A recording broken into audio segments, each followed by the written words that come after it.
The following program was produced by an independent community producer. The opinions expressed do not necessarily reflect those of the ECAT staff or board of directors.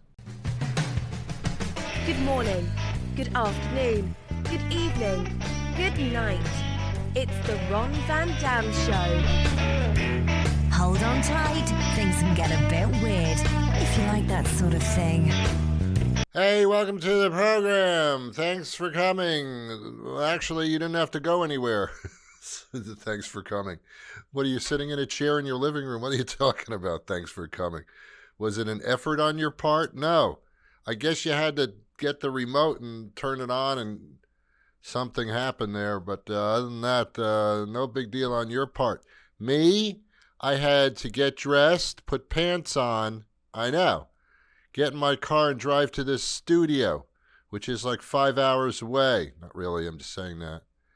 Had to walk up a flight of stairs, right? There's an elevator, but yeah, I did the stairs, man. And then I walked into this place. I was greeted by people, and I had to say hello, and that was fine. And then I sat down in this chair. That's all the things I went through.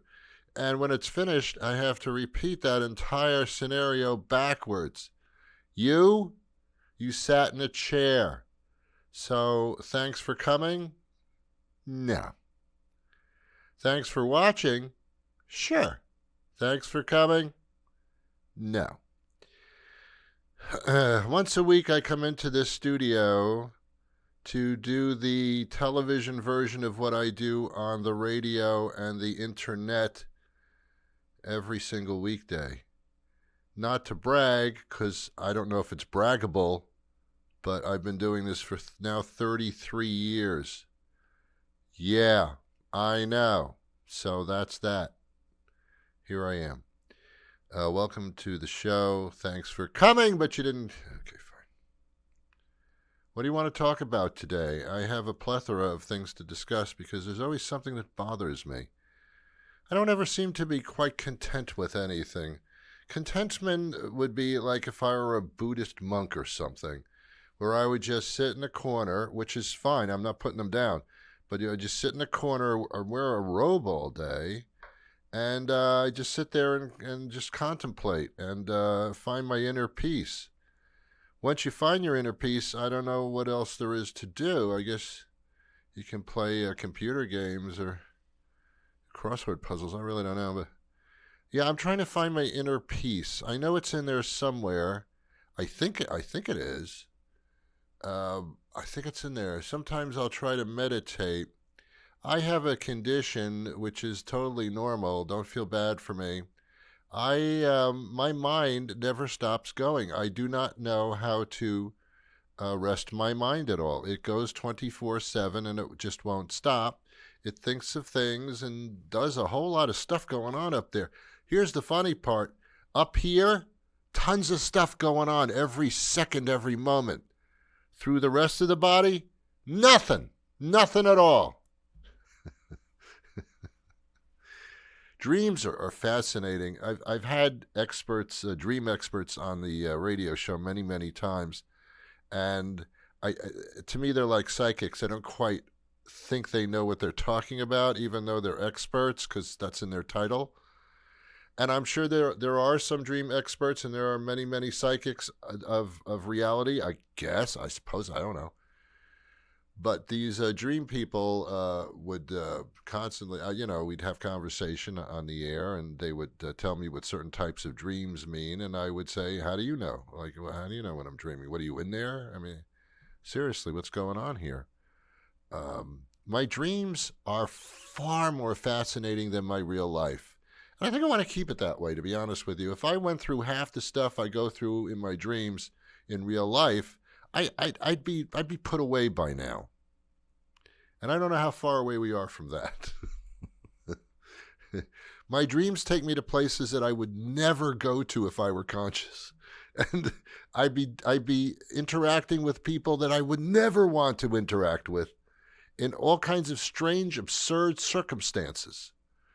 Sometimes, the only good thing about my dreams is sometimes I'll be with somebody I knew, a family member, a close friend, who has since passed away, and they'll be in the dreams just like normal, like they've always been there.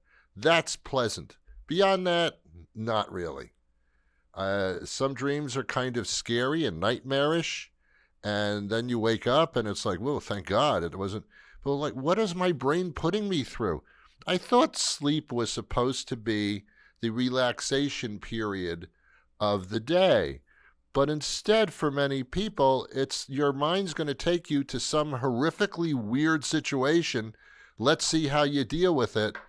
Are you stressed now? Yeah, now I am.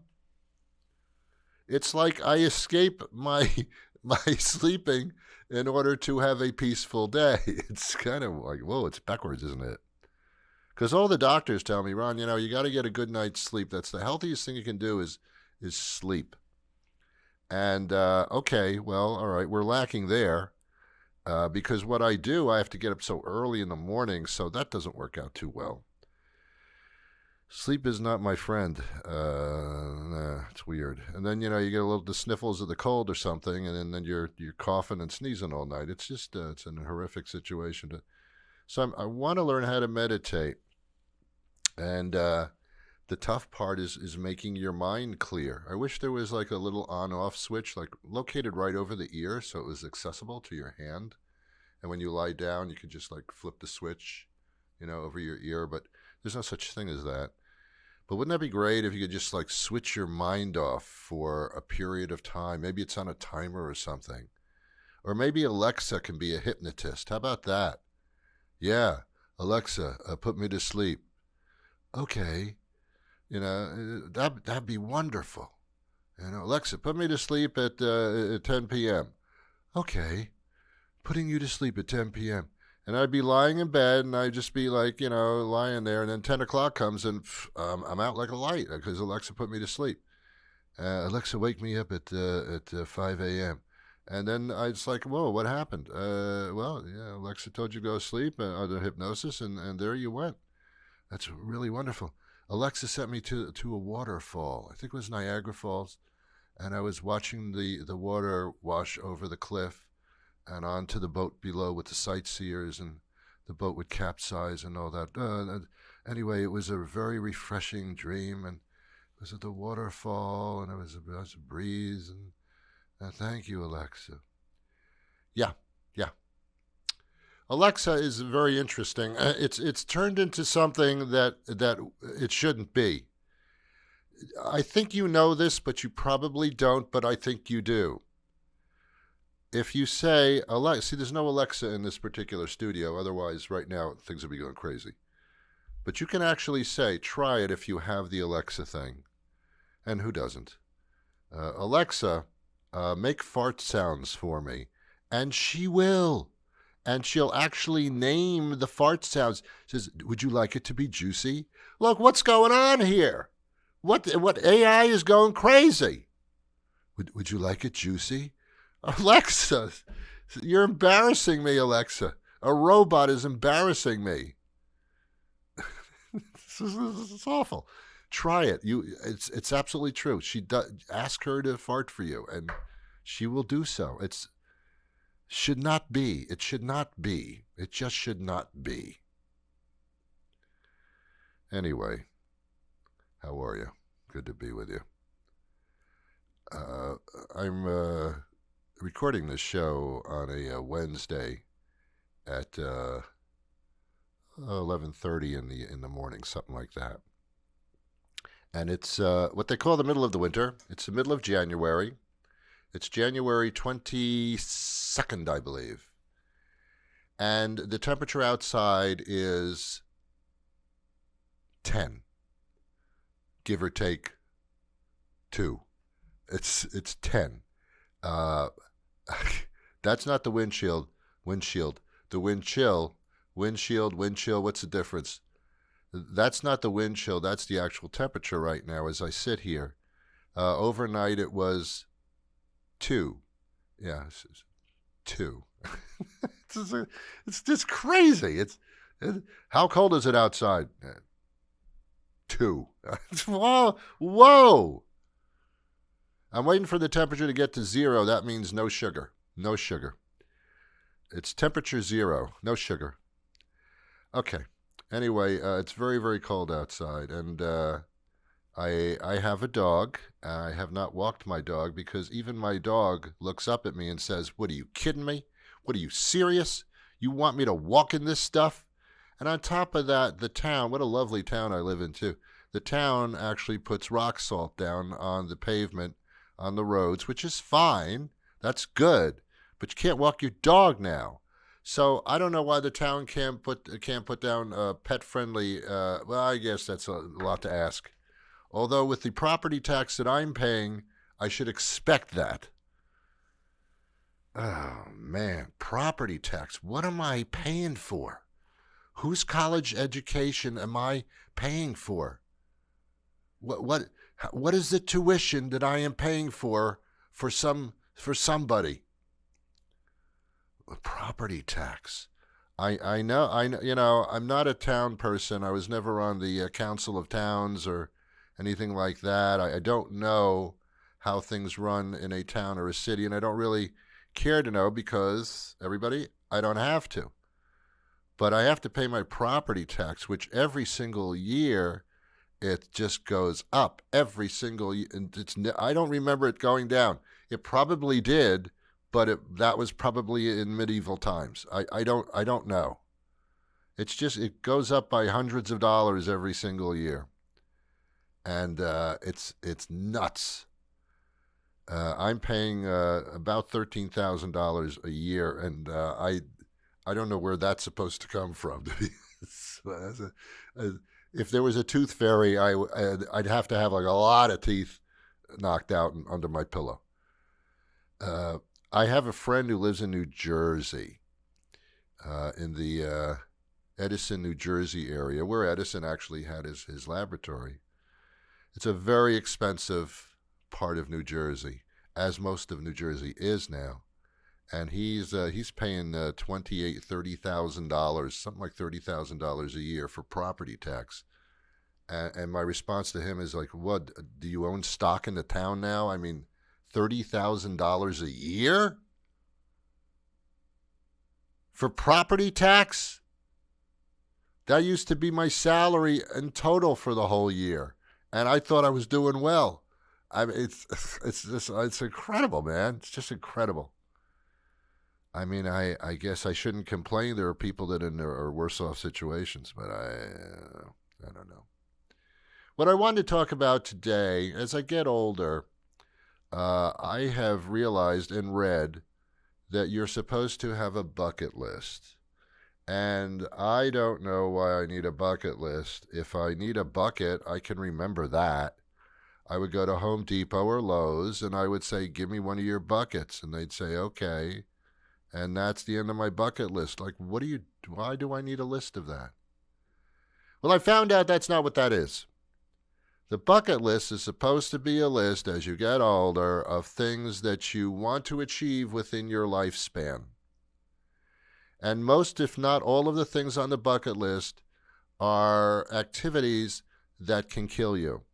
Ironically, these are the things you want to achieve within your lifetime, and the things on the list are the things that will kill you in your lifetime. So it's kind of odd. For a while, the number one thing was bungee jumping. I don't know if bungee is real popular anymore. Maybe people realize that the elastic could snap, and jumping off the bridge is probably not the best idea in the world. But bungee jumping was really good. And then there was zip lining. That was like, yeah, I want to attach myself by a little hook to a wire, and then just glide over a rainforest somewhere and smash into a tree. I'd love to do that. And then some people say, "Well, I'd like to skydive. I want to jump out of a plane."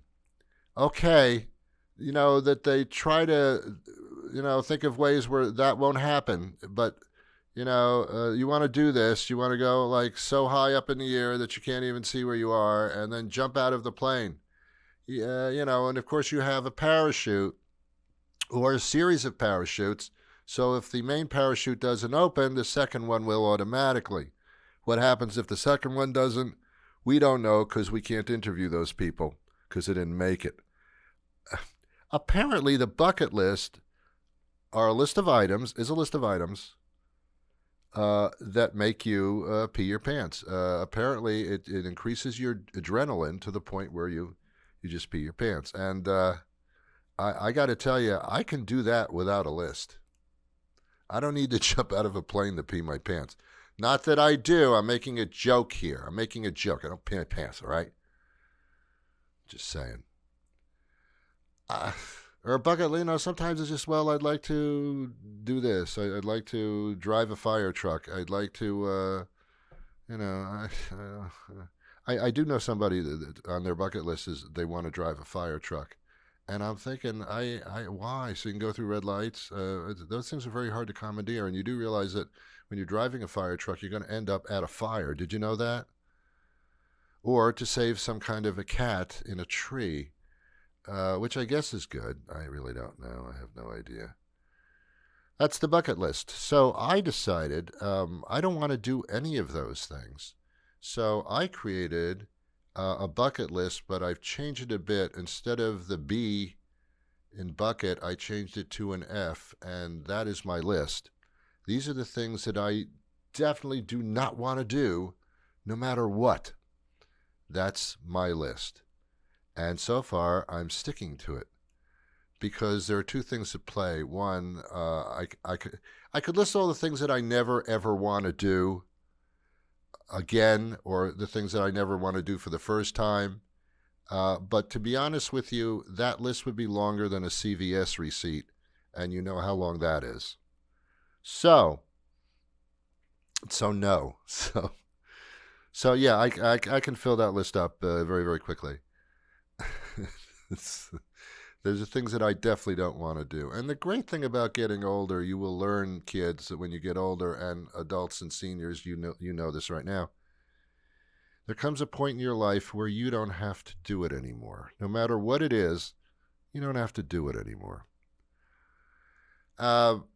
Maybe you don't have to work anymore. Maybe you don't have to put up with anybody's crap anymore. Maybe if I don't want to do this, now I'm not going to do it. That kind of thing. It's a freedom. It's an emancipation of sorts. Unless you're married, then you can't do what you want to do. You can say that you don't want to do it, but you're going to end up doing it anyway. So married, boyfriend, girlfriend, whatever your sexual thing is, you still need to bow to the other person and do what they want. So you're never totally free, but you shouldn't ever be totally free because that's not good. You need somebody else to keep you in check. And if you live alone, you're keeping yourself in check pretty much, I have a feeling. It's the perks of becoming a senior. Did you know that when you're a senior, you can get a discounted donut at Dunkin' Donuts? Now, I don't know if that's true, but I think it is. There's nothing more rewarding when you're a senior than getting a discount on a donut. I mean, it's a reason to try to. Just when you were young and you couldn't wait to get a driver's license or be old enough to drink alcohol in public. Same thing for seniors. Okay, now I'm a senior, and oh boy, I can get a discount on my donuts. Now, I don't know if that's at every Dunkin' Donuts or every donut shop, but you can ask. But it's a perk. And that's about it. There's no other perk to getting older. Your hair stops growing on the top of your head and starts growing in the other places that you don't want it to grow out of.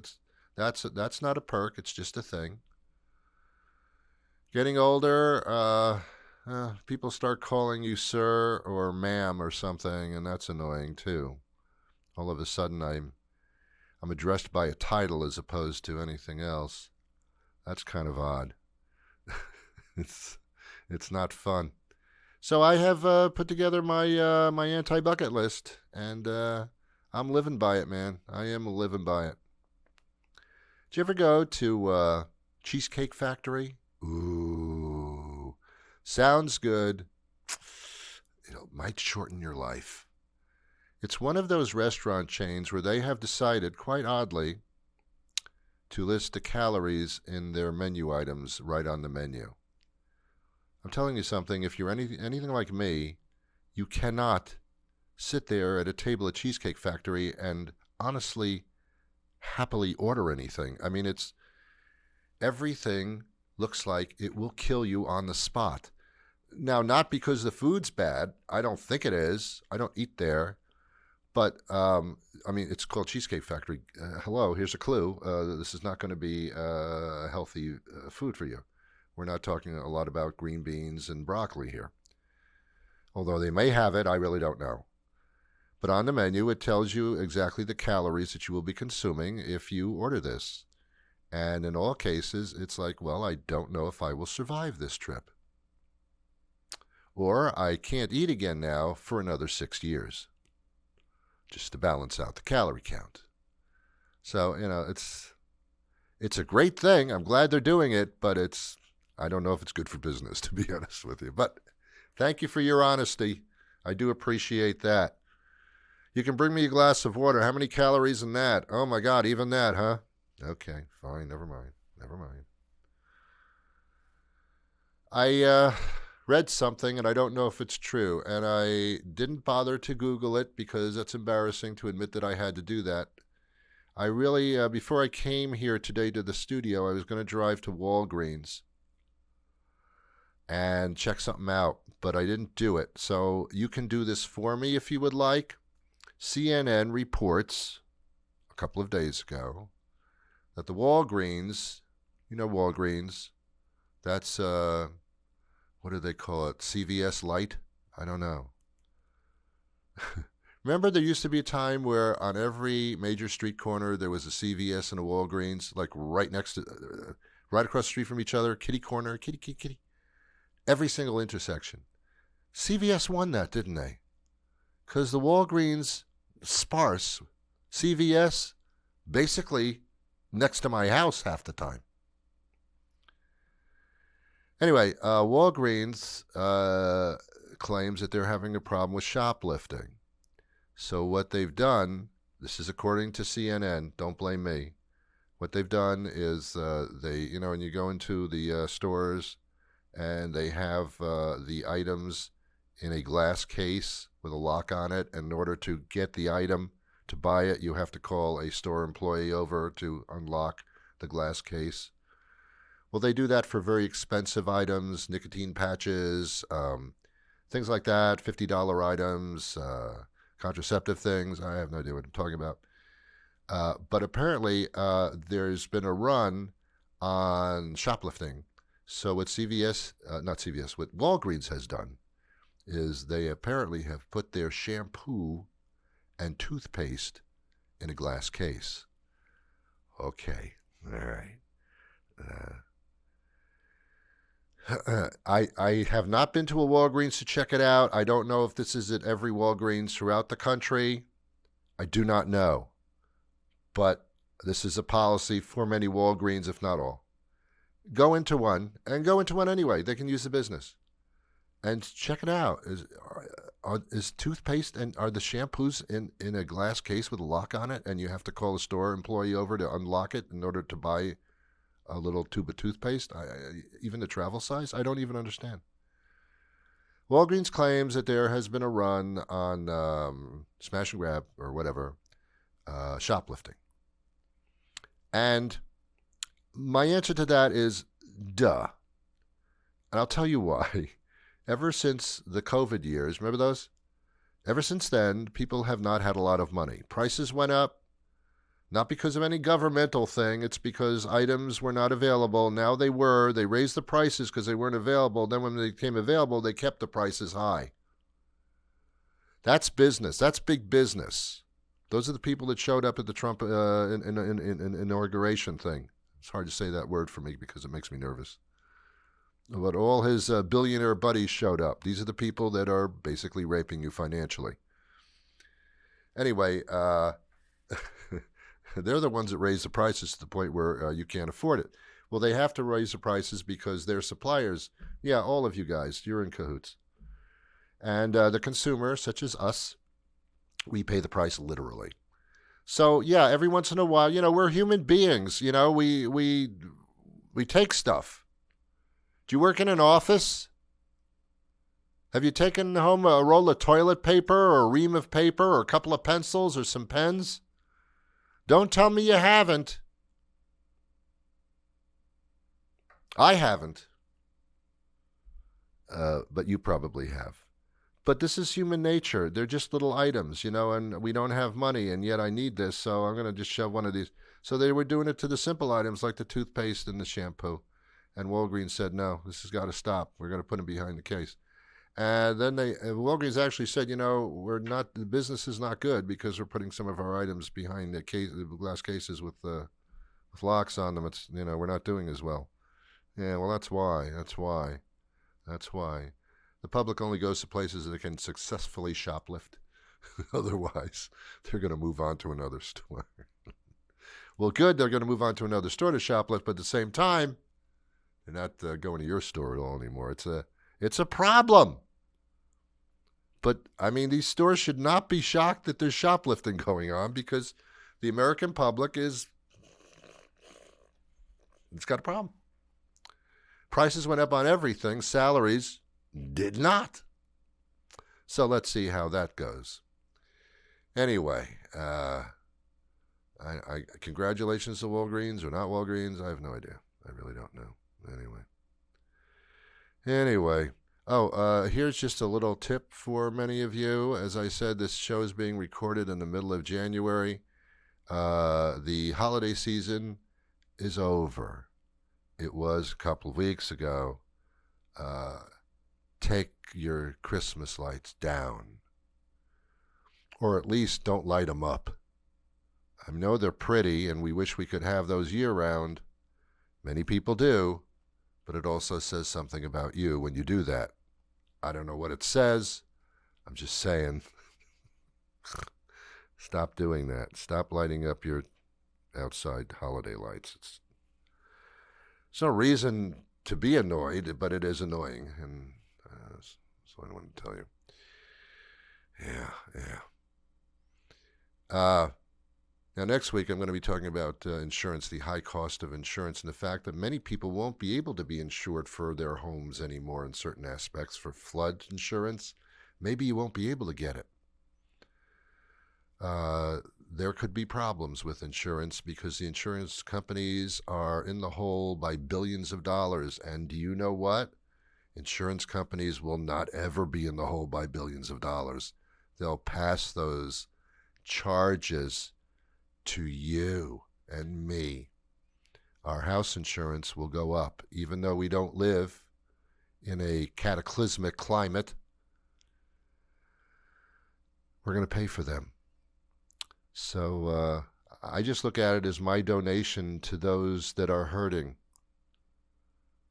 And that's basically what it's going to be, because I'm going to be paying to have your homes reconstructed because the insurance companies can't meet their goal of paying you for what they guaranteed they would. So now they're going to take it from the general public, from you and you and you and you and you and you and you and you and you, till it amounts to $1 billion. Good times. Good times. I was talking about property tax. Now I'm talking about home insurance. Did you take a look at your utility bill this month? Holy crap. Yeah, it's an interesting thing. But as I usually say at the end of every show, because we are coming to the end, thank God, we're all in this together. We're all in the same boat. Unfortunately, the boat happens to be the Titanic. Oh, well, what are you going to do? Okay, a little pitch at the end here. I do this every single weekday forever. And you can listen to a new episode. We're up to like 2,800 episodes, I believe, that you can get online now. And on my daily show, it's half an hour long, and I interview experts and guests and celebrities. But for the first 20 minutes, I just talk like this and say the things that you probably want to say, but you wouldn't dare. That's what I do. So join me, newenglandbroadcasting.com, Ron Van Dam Show. Google that. You'll find me on every platform they've ever platformed. And until next time, I wish you peace.